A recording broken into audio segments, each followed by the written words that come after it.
Shalom kekasih Tuhan, selamat pagi. Firman Tuhan di dalam kitab Mazmur pasal 126 ayat yang kelima berkata, "Orang-orang yang menabur dengan mencucurkan air mata akan menuai dengan bersorak-sorai."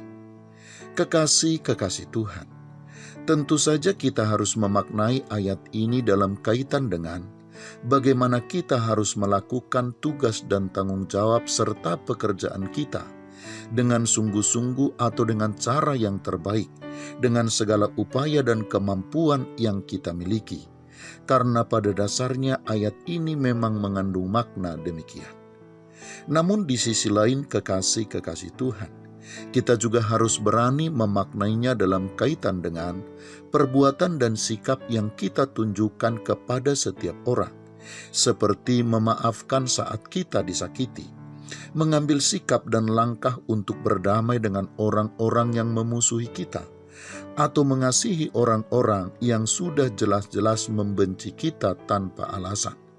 Juga termasuk memilih untuk berada di pihak orang-orang yang teraniaya dan menderita, serta yang mengalami penolakan.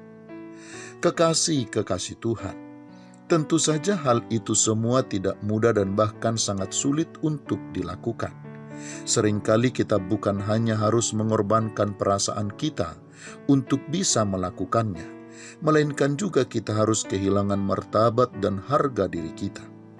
Tetapi itulah yang sebenarnya yang dimaksud dengan mencucurkan air mata, bahwa hati dan diri kita bahkan kehidupan kita harus tercabik-cabik, direndahkan dan bahkan terhina, agar kita bisa melakukan dan mewujudkannya.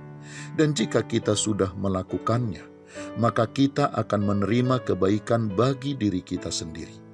Barangkali kita tidak menerimanya dari orang-orang yang kepadanya kita sudah melakukan kebaikan tersebut, tetapi kita pasti akan menerimanya melalui sumber-sumber yang lain yang sudah ditetapkan oleh Tuhan. Karena kebaikan yang kita lakukan telah menjadi bibit unggul dan berkualitas yang sudah kita taburkan di tanah yang subur. Kebaikan yang kita lakukan juga telah menjadi pohon kebaikan.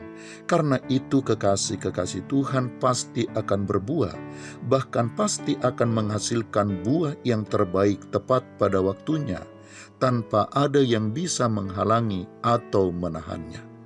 Dan kesakitan kita dalam melakukannya tidak akan sebanding dengan lebat dan manisnya buah yang akan kita terima satu hari kelak di dalam kehidupan kita. Selamat pagi, Tuhan Yesus memberkati. Shalom.